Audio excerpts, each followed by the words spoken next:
All right. Hi, everyone. Thank you so much for joining us today. Really excited. We have a great panel. Unfortunately, we do only have 4 of our esteemed panelists today, but that's all right. It's still going to be a great conversation. So we'll give folks a few more minutes to join in here, but I wanted to go over a couple quick little housekeeping things. So before we get started, I just want everyone to know that if you have any questions for the panelists, we are going to have a questions time allotment. You should have a little questions section that you can feel free to pop in there or on chat, and we'll definitely do our best to get to all of those. I also wanted to say that this whole conversation is going to be talking about diversity and feminism, and I want to reiterate that feminism is for everyone. When we talk about women, that includes trans women and intersex women. When we talk about the majority, we're mainly meaning white, neurotypical, cis straight men.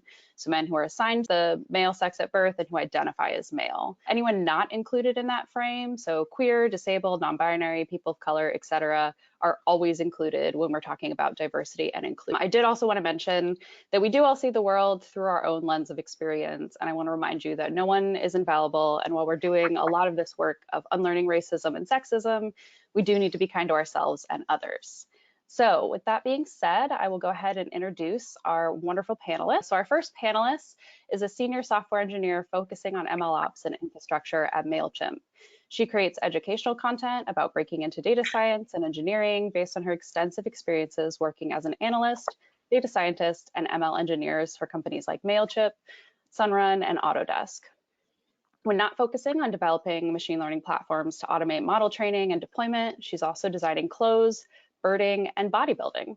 Please join me in welcoming Mikiko Basile. Mikiko, thank you so much for being here. Our next panelist has over 15 years of experience working in measurement, data science, and analytics. She recently pronounced NAVIX to support media data science outside of traditional HR models.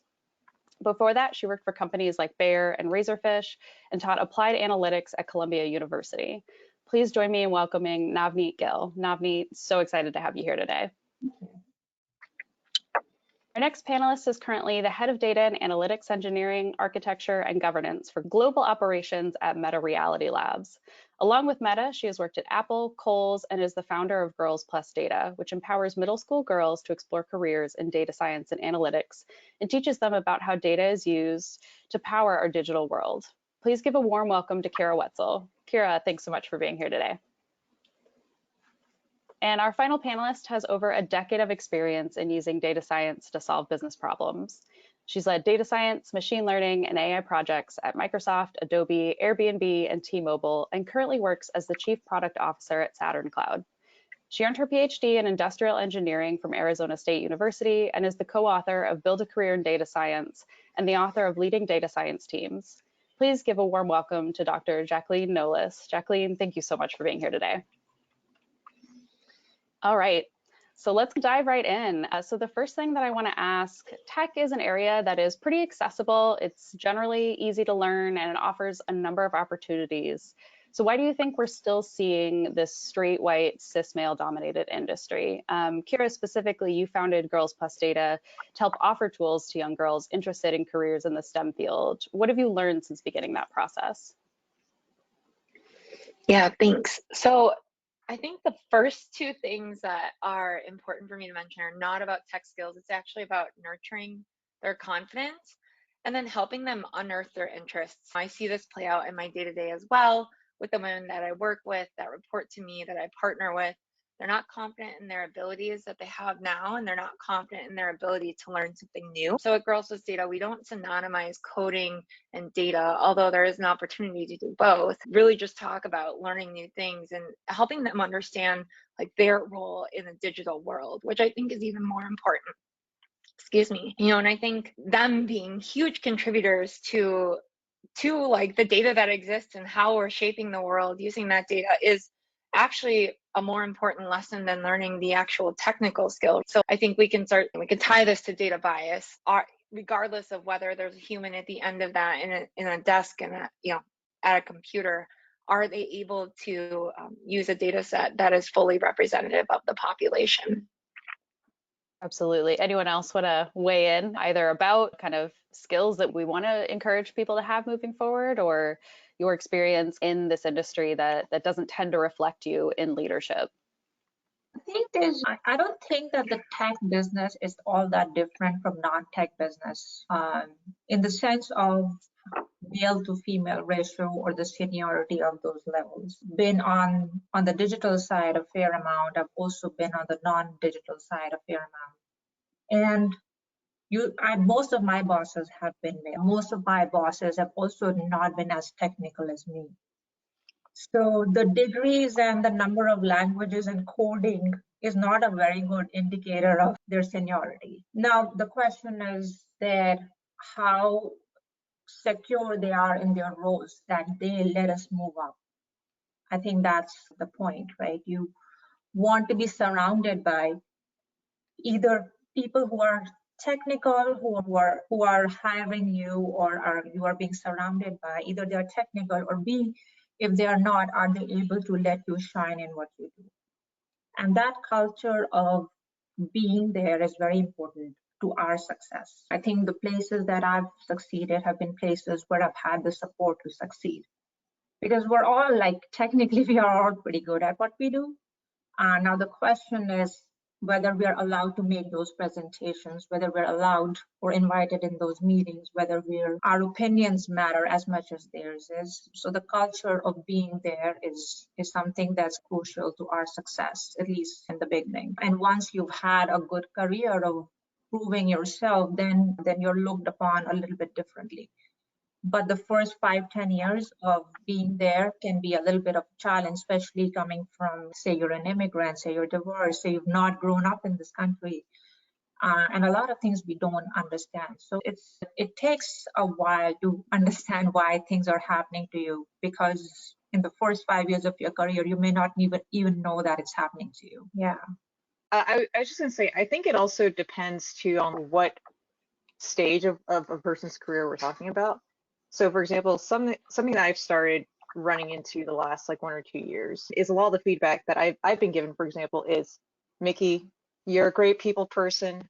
We love how you're able to translate between the engineers and the business folks. Why don't you go into product marketing? Or why don't you go into product management? Or why don't you go into project management? So I think there's different reasons why we're seeing a lack of diversity at different stages of the pipeline in a way. But I think what's relevant to me, where I'm starting to think, okay, what are my long-term options and sort of mid-career options? I'm starting to hear, as opposed to going to technical leadership, why don't you go into people management?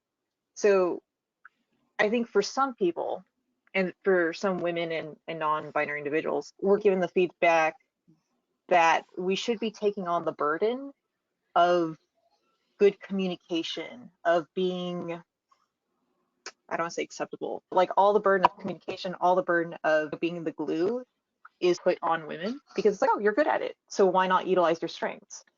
But on the other hand, technical skills and technical leadership does take a while to develop.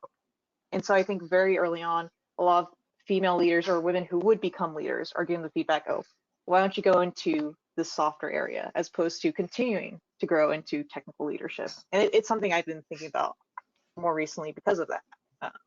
So I think, yeah, we should look at different stages of where people are in their careers and what are the barriers there. Absolutely. And I think, Navneet, you pointed to a really important part of that journey, which is having mentors, which is having people that you can rely on, that steer you, toward going for that new management level, toward taking on more technical work. For anyone on the panel, have you found that mentor, or has it been a real struggle to find someone that can offer that support? Have I found somebody? Not personally, but I think I've found mentors in the bosses that I've had and the people that I've worked with. And I may not call them mentors, but looking back, I think they were mentors to me. They've shown me things about, because I'm also very binary in my head, and numbers say that and numbers do this. But you need experience by your side to say, hey, it makes sense, it doesn't make sense. And I think those mentors are so valuable to let you get out of that coding world and tell you that, hey, it makes sense, but it doesn't make sense, at the same time. So those are valuable relationships. And I keep in touch with them and follow up with them and reach out to them. And whether I officially call them mentor, I don't know, but do my effort in keeping in touch with people who've supported me along the way. And I mentor too when women reach out. A lot of times women or men or anybody who's trying to get into data science will just write me a note on LinkedIn and I'll usually respond or even get on a call or something. But it's something I think that's important, especially letting our community and people know that this is not rocket science, it's data science. Yeah, coming back to what Mikiko said, it's very interesting that you heard what you heard, because I've never heard that. So maybe people see something in you that you don't, and I would take it as a compliment. So I will just say, so first, I'm in the chief product officer of product. I love it, but it's, don't make that a statement that you should switch from tech or anything. Anyway, I feel like I'm in a weird place because I spent 80% of my career as a cis, straight, white man, and only in the very last few years of my career did I switch to now being a woman and all that. So I don't necessarily feel like I have great advice for people who are starting up, because I've definitely got a bunch of shortcuts and cheat codes and not being a woman for all those parts. But I will say to that, when for the 13 years of my career as a man, I was always told, you're so great at going into meetings and saying the truth and getting people to listen, and even if it wasn't easy. And the first job I had after I switched to being a woman, after 13 years of being told that, I was suddenly being told difficult to work with, and you say things and you make it difficult, and it's, I'm the same person. Like, my hair is longer, like I'm basically the same person, and something that was positive before as a man is now suddenly bad. And I can imagine that is very frustrating when you're like, but technical skills in a man, if I was a man, I was having these tech skills and people skills, you'd be like, oh, but your tech's so good. And as a woman, suddenly it's like, oh, you do people more. So like, I personally experienced a very clear, distinct shift in what is considered important to me and what is valued to me by my gender. And I will say that that is a very interesting data point I have, that is something that has really stuck with me in the last couple of years. I think it's really interesting actually to think about, because I have a background in education. So I came from an industry that's predominantly women, and so going to the people management and people team management, I wonder if there's an element of bias there about like being a caregiver and like a people care, that I don't know for sure. I would certainly be asking, what is your motivation for that suggestion, given that maybe that's not my interest? But I can't help but to wonder that, because I think I experience that as well, where people think, oh, you're a great people leader, you care so much.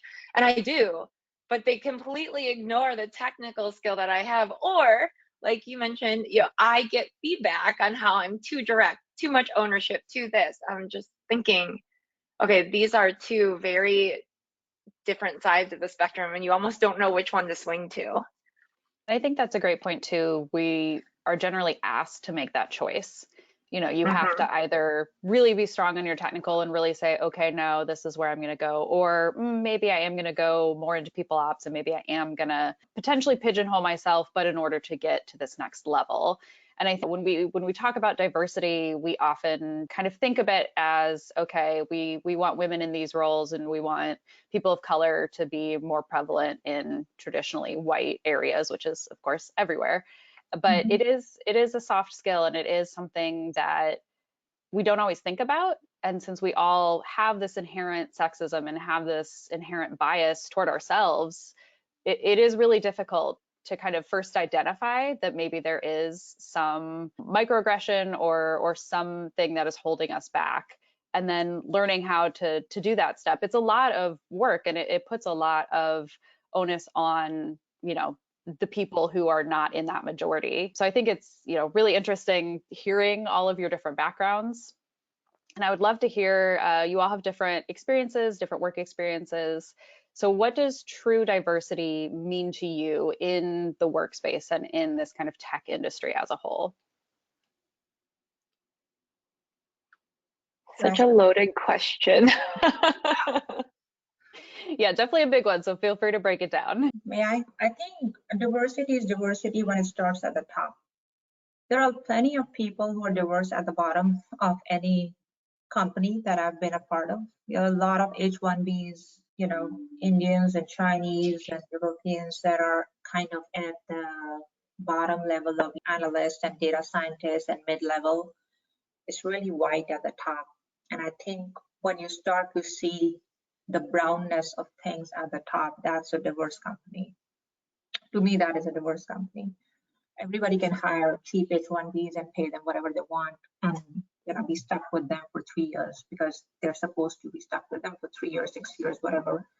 But I think the change really happens when the CEOs and his board says that, no, we need more folks on the top that look like at the bottom. To me, that's a diverse company. And to be honest, I haven't seen a lot of them. They still tend to look pretty much white. You can pick any big names, like Google's trying to break away from that and Twitter's trying to break away from that. But, the cream of the cream tends to be pretty white still. So I think that's where it needs to break down for diversity to have its voice. I think that's what's important. Like there are a lot of people that I've worked with who are, I mentor, who look like me, or maybe at my level, or maybe one level above me at most.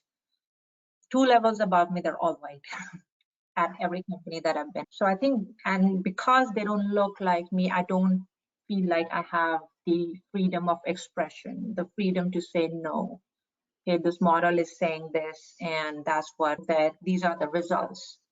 When I know there's somebody who's above me who looks like me, I know I'll have that freedom to kind of say that. But that's, to me, I think that's important, that there are more people who look like us, who are above us. I think that brings an interesting, so I think there's diversity, and then there's honestly diversity, equity, and inclusion. And what I'm hearing too is that there's a strong sense of belonging that needs to happen in order to keep people at companies. If you don't feel like you're represented, you may not feel like you belong. And that's not just, race, it could be gender as well, but you have to feel like you have a place at a company to want to stay there. And if you don't, then this becomes a circular problem, right? Because you don't feel like you belong, so you leave, but then those people don't rise. And I think so there's like diversity is so loaded because there's also like diverse thinking as well. So when we're promoting people, when we're looking at ratings, we're doing performance reviews, are we looking at it through a diverse lens? Now, there's an interesting conversation, and I'm not going to add too many specifics about where, when in my career this happened, but we looked at the number of people and the representation in that group that were being promoted for ratings above meets all. And then we further broke that down into who's being promoted into the next level. And honestly, it was kind of icky when I looked at it. And so there's like diversity in appearance, but also like in the practice of what we're doing every day. Yeah, I worked at a place one time where a lot of people who are my minority, who are like, in racial minorities, at one point pointed out, hey, there's a person here who's pretty racist and it's a problem. But the leadership was like, yeah, we'll give them a talking to, but we can't do anything serious because they bring in a lot of money. And like, I don't know what true diversity is, but I know it's not that, right? It's like, and there was like really bad attrition. There weren't very minority people hired. There's a lot of attrition, and it's because that wasn't considered a priority of making them feel safe. And yeah, I don't know how you convince leaders. I certainly at that company was unable to convince leadership, hey, you shouldn't do that. But I mean, yeah, I just very much I know what it isn't. Yeah, I think that's fair, that identifying this is not diverse, we don't necessarily know what that looks like or how to get there. It is interesting, there is now, especially in the United States, you have to have sort of legal qualifications on job postings that you're not going to discriminate. But then there's often no follow-up with these big companies, like you're saying, if we're protecting these big CEOs and big heads of department for being blatantly sexist and having, recorded sexism or, abuse allegations. It's really hard because you feel like you're struggling and just trying to push a boulder up a hill. There doesn't seem like there is a light, but obviously there are downsides to this diversity issue and to workplace harassment and all of that. But have you noticed any like positives? Has there ever been a time where because of this, you've maybe run into folks that you wouldn't have normally spoken with, or you found a new opportunity because of that? I'm just curious if there are any maybe good upsides that folks have experienced in terms of dealing with all of this in the workplace. So my most experience was I decided I didn't want to work for a Bay Area company anymore. So I applied around, interviewed, received my current role over at MailChimp, and I was honestly shocked at the composition of the engineering org because, in the Bay Area, sometimes the Bay Area is a little bit of an echo chamber. So I was born and raised in San Francisco, so I've seen the 90s, .com busted and bubble and all that. I've seen people come in and out of the city and the different kind of waves of tech companies. And I never thought that I could see so many engineers of color in one company.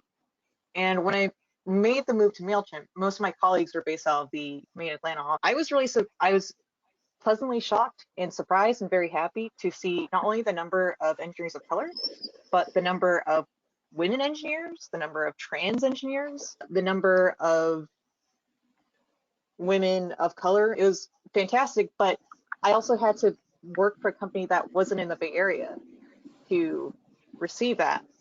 And when I've asked some of my coworkers and fellow employees who have had the experience of working in the Bay Area and also working in the South or the East Coast, is this because it's a composition of the city? Is it because there's something special? And they say it's because of the composition of the city. So to me, one thing that I'm kind of looking forward to is essentially as companies consider going remote, that could be an opportunity to diversify not just the racial component, but also the cultural, social, even diversity, for example.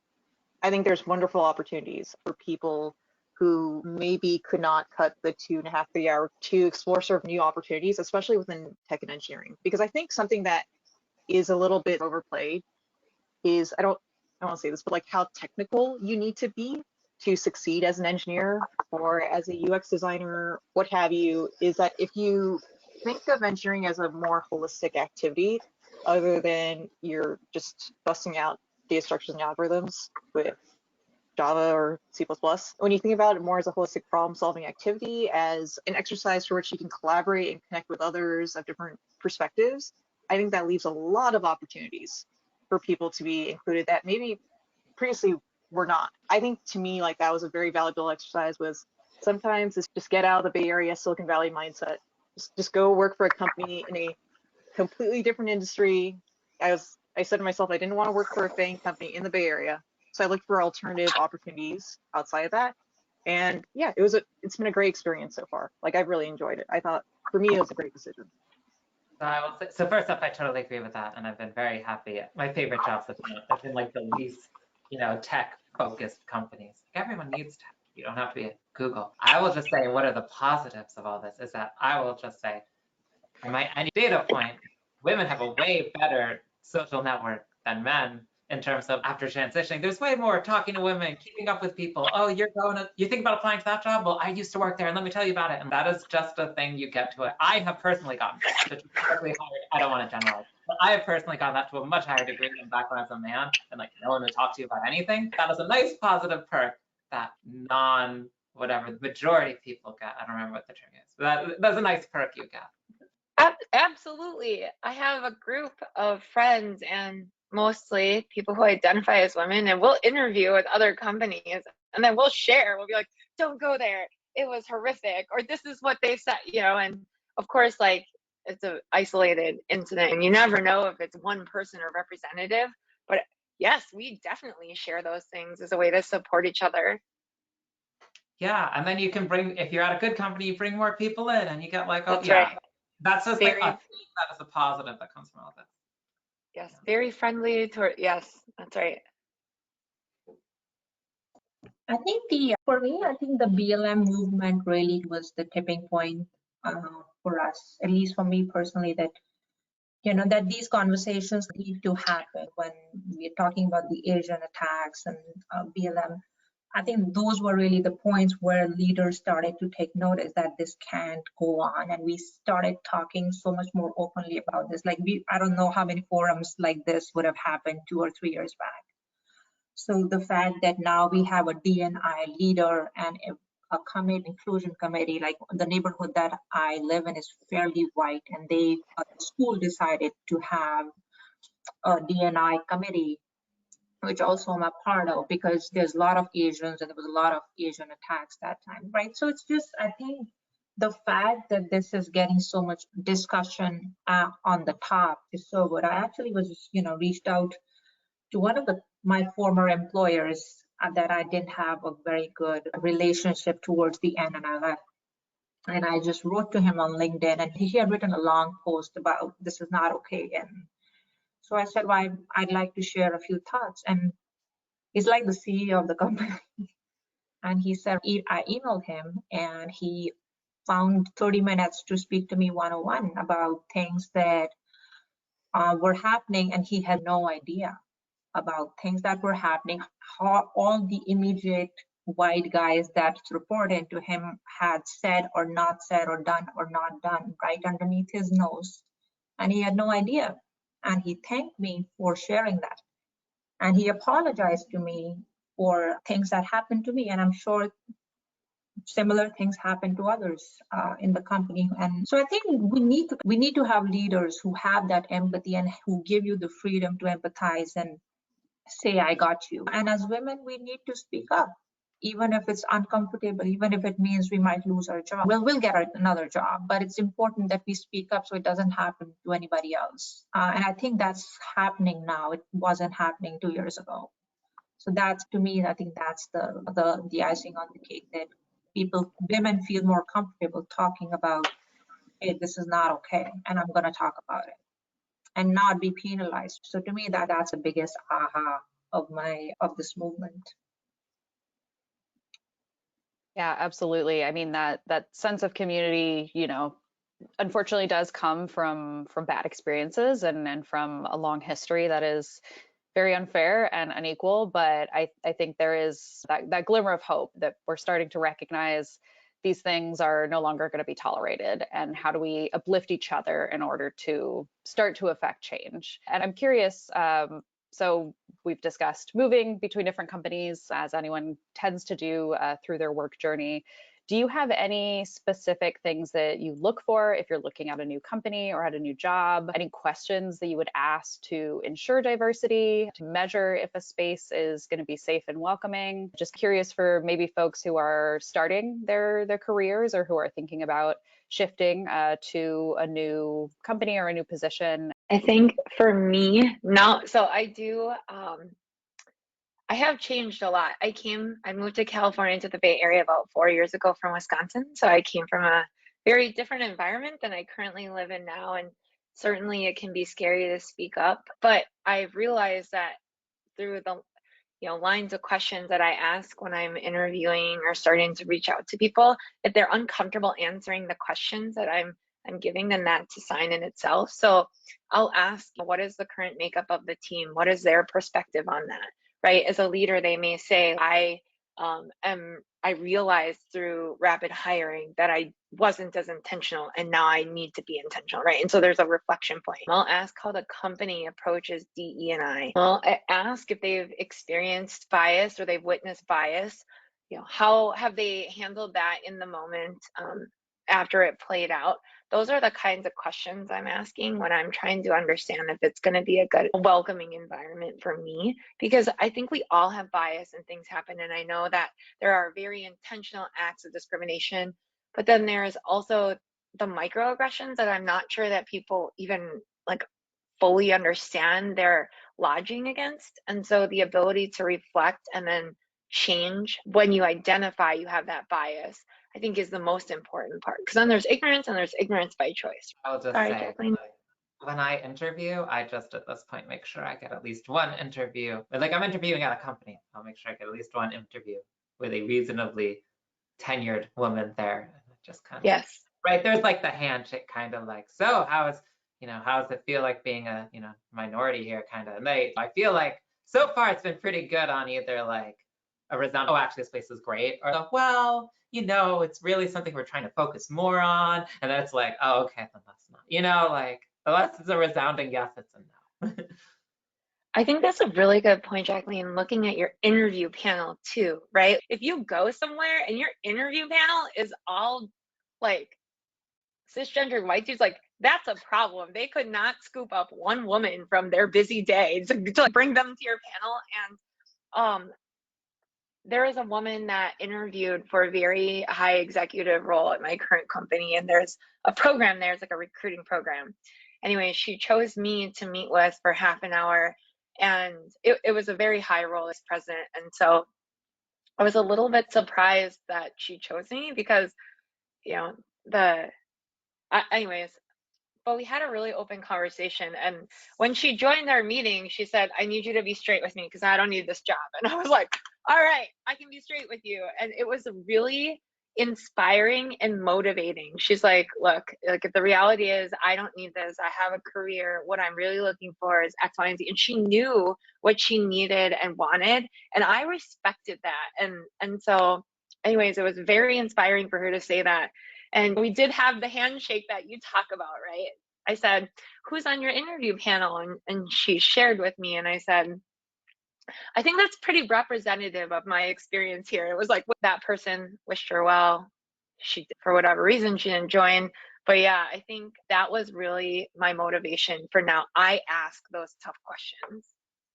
Yeah, and you can just say like, hey, there aren't any women on the interviewing panel. You could point that out and be like, is that generally like, is that how most interviews go here? You can point that out and just see what they do. No one can stop you.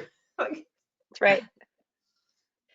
Yeah, I think that's a good Well, point, remembering how much power you have when you are also interviewing the company, and they want you as much as you want this position. So taking advantage of that place. I think often in interviews we assume that we can't speak up or we can't ask questions and we just have to answer and try to do our best. But yeah, using that power that you have in all areas, and especially with interviewing.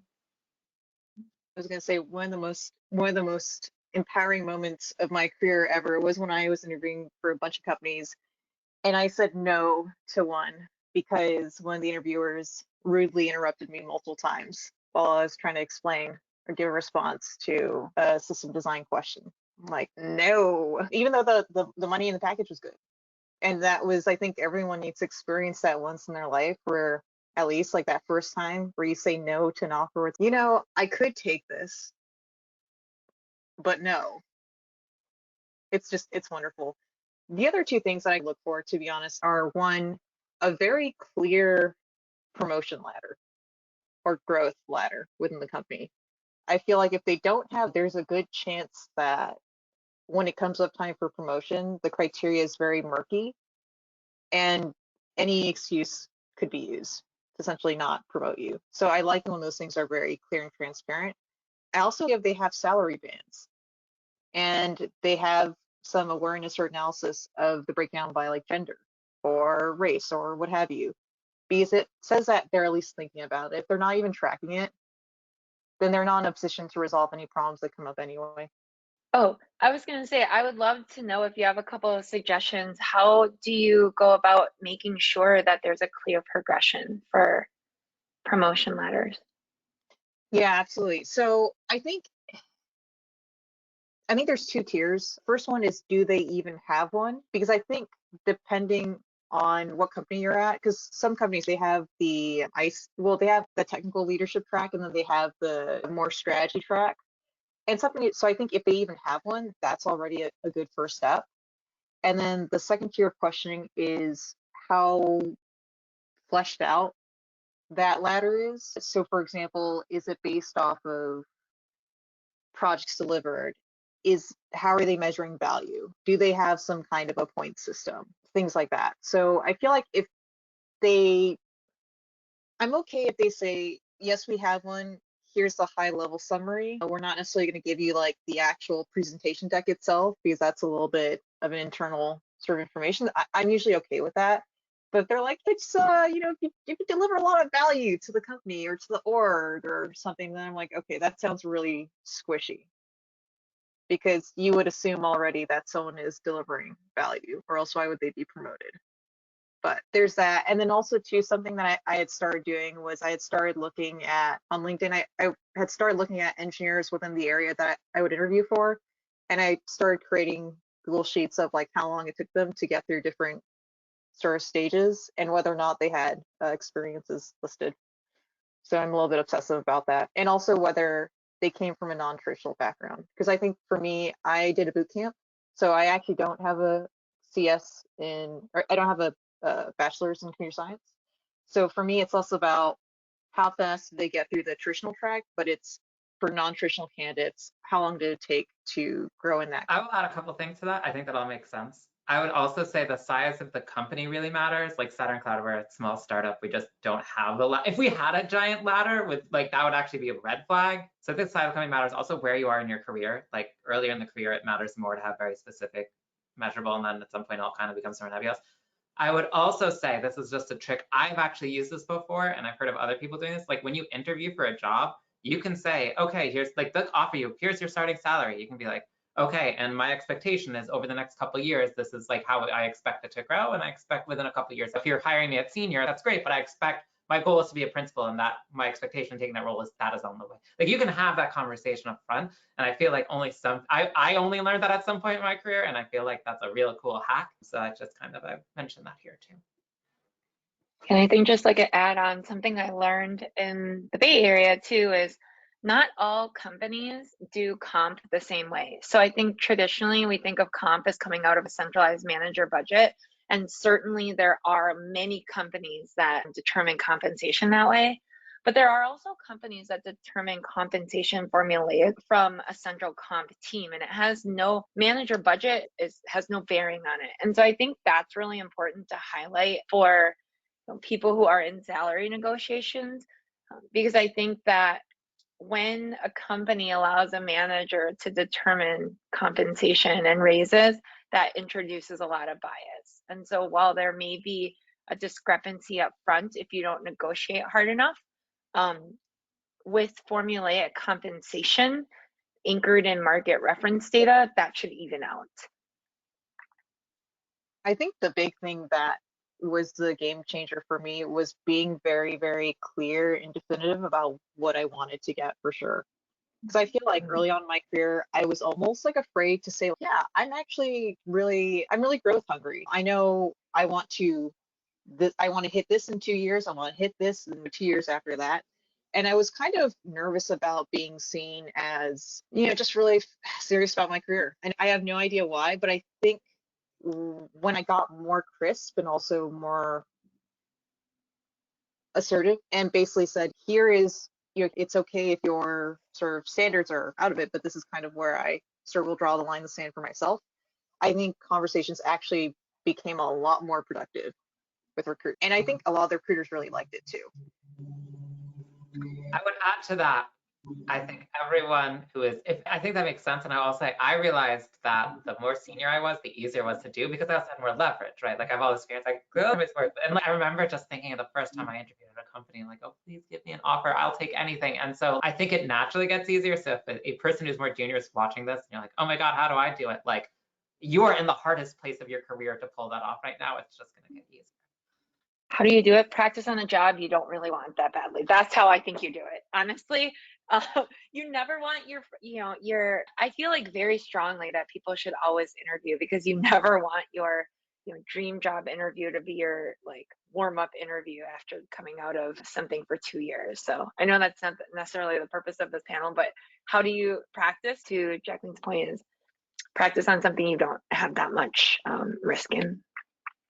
Yeah. I mean, knowing your worth is just so important because every time I go into a role or a new conversation or an opportunity, I always ask myself, what would a white male whose resume look like me make in that role? And the number is usually 30, 40K higher than what I would tell them, but I'll try to meet somewhere in between. I'll try to confirm that with Glassdoor. I'll try to do it, but I also understand that my resume is not like anybody else's, and I'm like a lot more diverse than people who are like in the same world. That's why they like me. So I'm in a position to negotiate for myself far better than somebody who's within the same vertical. So they like that about me. But I think just not negotiating, always ask your top dollar that you can, and usually companies beat that price. I've never lost a job because I asked them more money. Never. It's always something else. Maybe I'm not the right fit. Maybe they have other people, but it's never. If it has come to an offer, I usually get mine. So always don't be afraid of saying, hey, am I being crazy? I've had recruiters tell me I'm crazy. When I was on an H-1B and then I did not need an H-1B anymore, I asked for a 30-40% raise. And that was the time when you had to release your salary comp from your previous job. It's not needed anymore, right? But the recruiter said, are you crazy? They really like you. Why do you want to like throw this number? Like they like you and they'll probably give you an offer. And I said, no, I need this number. They're like, who asked for a 30-40% raise? I said, people who have not made it in the last 5 years because of an H-1B. And I'm going to get my 5 years worth. I don't care. But I'm pretty strong about it. And also that position was open for 6 months. I'm like, they have to be really stupid to not give me my number for like, 20,000 K. That's like silly. And they actually beat that number. And he was shocked. He was shocked. I was like, I'm telling you, because I'm not giving a number that's not valid on Glassdoor, but always ask your worth and a little bit more. Yeah, I think that's absolutely great advice. And I really like what you said about having diverse background as a strength. We've talked about it's, especially with kind of technical careers, you don't necessarily go all the way through undergrad, get this degree, get this job, and then kind of move forward. There is a lot of value and strength in having a diverse background and having different job experiences and knowing how to use those and knowing that can bring a lot of different worth to your company. And I think another thing to keep in mind, at least that I've experienced as a non-technical person in a technical space, is that it's very valuable to have other human experiences, to have other human skills.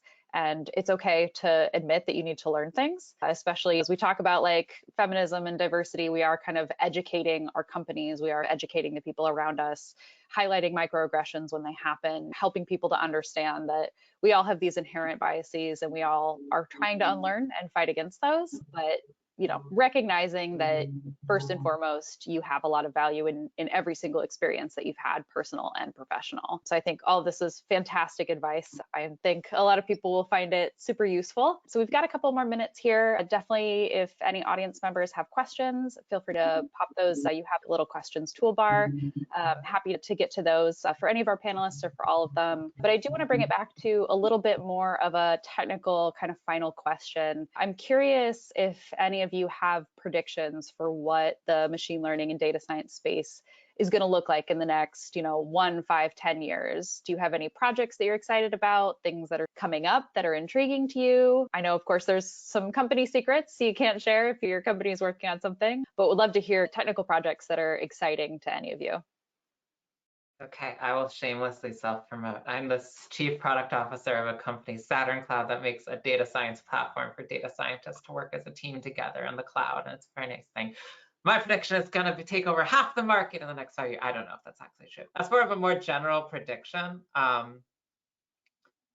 will say that, and I feel like I talk about this a lot, but I feel like there was like the last 10 years, everybody's like, data's the new oil, data's going to be everywhere, AI is going to solve every problem.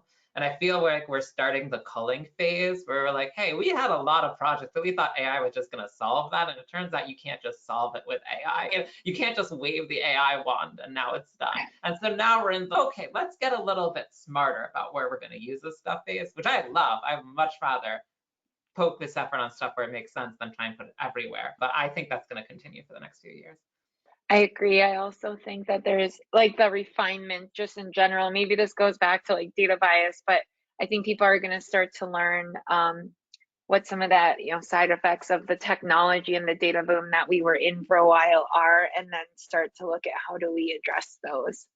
Regardless of what's gonna come, that you got to build on what you have. Somebody who started my career like in SAS 15 years ago, and that was the skill at the time, and then you moved on to Stata and MATLAB and SPSS and Unix, and then there's like 10 coding languages that I've done. What you don't know is always going to be more than what you know, but you will always have to build on what you don't know. So don't like discount what you've done based on what you have not done. And I think it's important as people in technology to know that technology is always going to be ahead of you.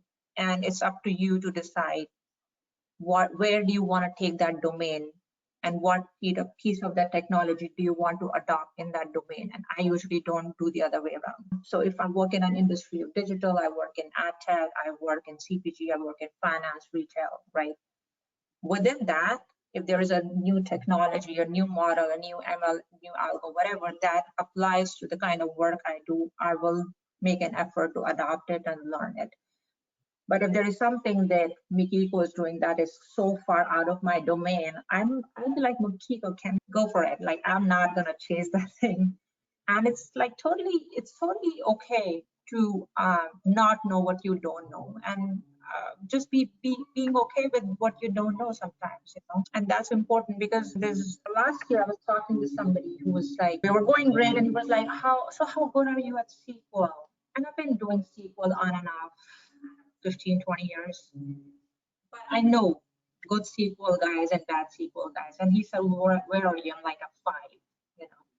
And he said, this is really important to SQL. I said, then hire a SQL guy. What do you need me for? You know, I will pay me 3 times that money to hire a SQL guy. You hire a SQL guy, I tell him what to do, and then you use me for what you hire me for. You know, so the technologies can be used in ways, and you can always hire really smart people who are going to outdo you. You know, I hire junior data scientists all the time because I know they're smarter than me in a lot of ways, and it's more efficient. So they learn from me, I learn from them. But at the end of the day, it's about dollars and what makes most sense for the business. So if it's much more efficient for me to hire somebody and do the Python code, so I think that's important to kind of keep in mind also, that you build on what you know. Yeah. So my head is constantly deep down in the MLOps world, and it's a hot mess right now. So, and I've also got kind of like one, not a foot, but like a toe in the sort of metaverse Web3 area as well. So I think there's a couple trends, both technical and, I wouldn't say technical, but more social cultural, that we're going to have to keep our eyes on. So the first one is the nature of work. So if people thought tech was competitive, they have not seen how competitive it's going to get. Because for the most part, so there's a couple reasons why I say this. Number one, the nature of work going remote. What that means is that while some countries like the US, we would have looked and stayed looking domestically inward for our talent, with companies going remote, it means we are now suddenly able to source talent all around the world.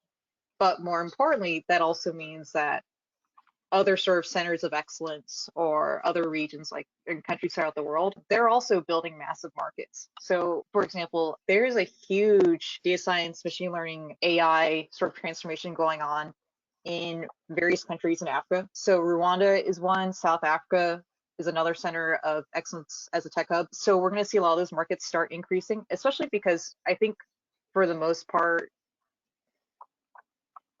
I don't know how many American VCs frankly look out, you know, so there's a lot of that competitive marketplace that's going. Also, a lot of the talent that we probably would have sourced from those countries.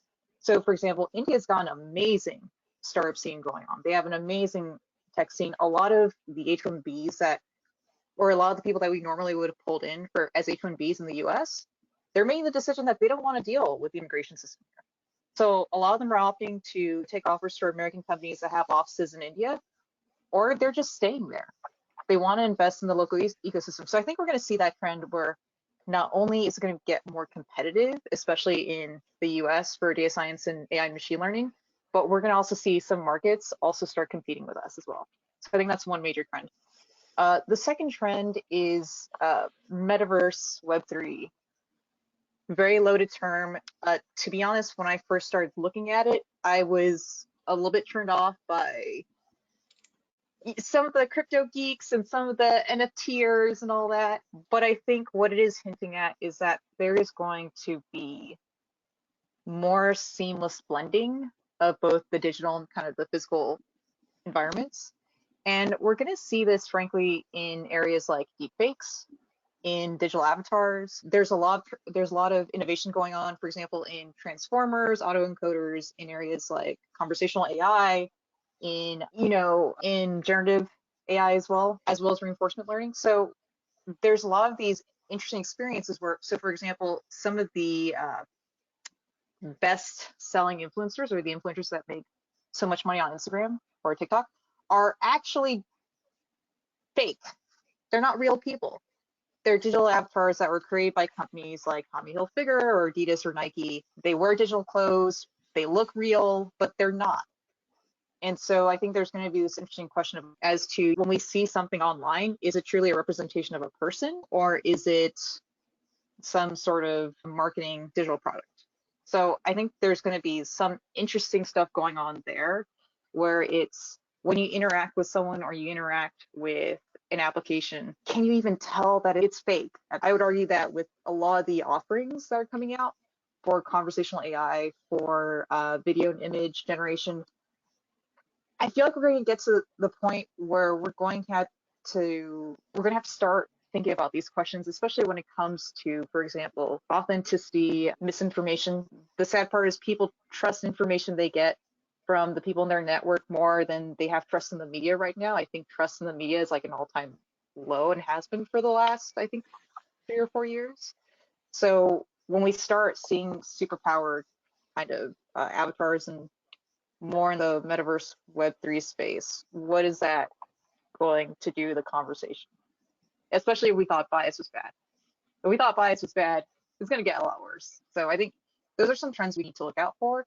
But I think that also underscores why we need more women and people of color and trans individuals and non-binary individuals. We need more like of us in that conversation. We need to be leading the charge, because if we let it go to people who don't represent us, it could turn out very badly. Yeah, absolutely. And what a wonderful way to end this. I want to thank everyone so much for joining us. And thank you so much to our panelists. It's been an absolute delight to talk with you. And of course, this is just the very beginning of a very long conversation that maybe has no end, but really happy to be a part of it today. So thank you, everyone. Thank you, our panelists, and be well.